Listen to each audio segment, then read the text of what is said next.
దీన్ని దాచేద్దాం రా బాబు.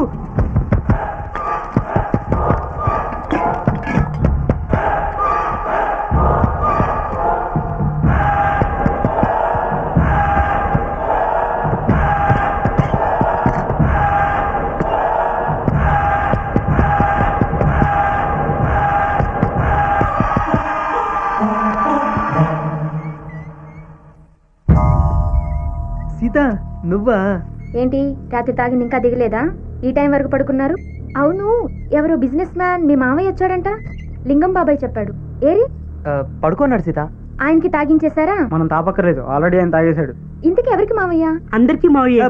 అది ఆయన దాస్ వాళ్ళ మామయ్య, వాడికి మామయ్య అయితే మా అందరికి మామయ్య కదా అని వీడి ఉద్దేశం. కరెక్ట్ రా. ఏంటి మీలో మీరే కొనుక్కుంటున్నారు? నాకు చెప్తే నేను వింటాను కదా. అదే సీత, ఎలా చెప్పాలో తెలియక. అసలేం జరిగింది? చూడు సీత, నేను చెప్పేది విని నువ్వు కంగారు పడి మమ్మల్ని కంగారు పెట్టద్దు ప్లీజా. అసలేం జరిగిందో టెన్షన్ పెట్టుకుంటే చెప్పిసావండి. అక్కడ పడుకుని ఉన్నది మనిషి కాదు. మరి చెప్పు. శవం. శవమా?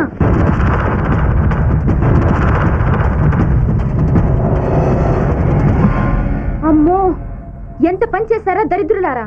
ఎవరైనా ఇంట్లో శవం ఉంటే ఎలా పూడ్చాలా అని ఆలోచిస్తారు. మీరేంటి పూడ్చిన శవాన్ని ఇంట్లో తెచ్చిపెట్టుకుని ఇప్పుడు ఆలోచిస్తున్నారు? మీరు మనుషులు కాదురా, రాక్షసులు. మీతో స్నేహం చేయడం అమ్మో తలుచుకుంటేనే భయమేస్తుంది. మీ మొహాలు నాకు చూపించకండి. సీత నువ్వు ఆవేశపడకు, మమ్మల్ని అర్థం చేసుకో. ఈ శవాన్ని ఏం చేయాలో తిరిగి సగం చచ్చాం. నీ మాటలతో మమ్మల్ని పూర్తిగా చంపకు ప్లీజ్. సరే ఇప్పుడు ఏం చేద్దాం అనుకుంటున్నారు? ఎక్కడ ఎక్కడ ఎక్కడ బిజినెస్ మ్యాన్? నేను చూడాలి. ఎందుకని అడగవే? ఎందుకు? ఆయన బిజీగా ఉన్నారు. ఏయ్, బిజినెస్ మ్యాన్ గనక బిజీగా ఉండడం ఆయనకి సంబంధించిన బిజినెస్, ఆయన్ని కలవడం నాకు సంబంధించిన బిజినెస్. ఎందుకు అని అడగడం నన్ ఆఫ్ యువర్ బిజినెస్. అయినా అడిగావు కాబట్టి చెప్తున్నాను. నా చేతిని ఆయన చేతిలో పెట్టి షేక్ హ్యాండ్ ఇచ్చి ఐఎమ్ లింగం అని గ్రేట్ గా పరిచయం చేసుకోవడానికి. బామ్మర్ది. బామర్దా? నేను మీకు బాబాయ్ అయినప్పుడు మీ మావయ్య నాకు బామ్మర్ది కాక మేనలుడు అవుతాడా, తోడలుడు అవుతాడా? బామ్మర్ది ఎక్కడ? బామ్మర్ది ఇక్కడ. ఏంటి ఇంకా లేవలేదా? అసలు ఆయన బిజినెస్ మ్యానేనా? ఇంతకీ ఆయన బతికే ఉన్నాడా, లేకపోతే చంపేసి శవాన్ని చాప మీద పడుకోబెట్టారా? చంపడమా?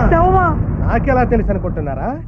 నిరంతరం సమస్యలతో సతమతమయ్యే మనిషికి నిద్ర రాదు, వస్తే అది చావు అని ఓ డిటెక్టివ్ నవల్లో చదివా. ఇదే విషయం అతనికి చెప్పి అతన్ని ఇన్స్పైర్ చేసి అతను బిజినెస్ లో పార్ట్నర్ గా జాయిన్ అవుతాడు. నువ్వు పడుకుంటావు. బాబాయ్, ఆయన నిద్రలేస్తే చాలా కోపం బాబాయ్. నిద్రలేస్తే తిట్టడమో కొట్టడమో చేస్తాడు. అది నువ్వు భరించలేవు. నువ్వు బాధపడితే మేం భరించలేవు. అర్థం చేసుకో. మరి ఆయన ఎప్పుడు లేస్తాడు? తాగింది దిగినప్పుడు. తాగింది ఎప్పుడు దిగుతుంది? ఆయన లేచినప్పుడు. లేచి ఏం చేస్తాడు? మళ్ళీ తాగుతాడు. మళ్ళీ తాగేం చేస్తాడు? అబ్బా, బాబాయ్ విసిగించకు. ఇప్పుడు ఆయన లేచిన వెంటనే నేనే మిమ్మల్ని పిలుస్తాను. నువ్వు వెళ్ళు బాబాయ్ ప్లీజ్. వెళ్ళు బాబాయ్. వెళ్తాను. థ్యాంక్స్. ఎందుకని అడగవే? అడుగు. ఎందుకు? ఆయన లేచినప్పుడు నువ్వు నన్ను పిలుస్తాను కదా, నువ్వు పిలవాలంటే నేను వెళ్ళాలి కదా, అందుకు.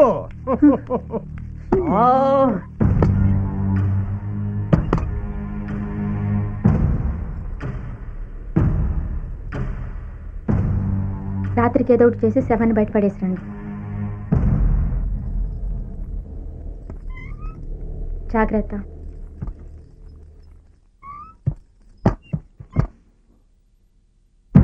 రేయ్, శవాన్ని ఎక్కడ పడాలో చూసుకొని ఆటో తీసుకొద్దాం పద. ఓకేరా.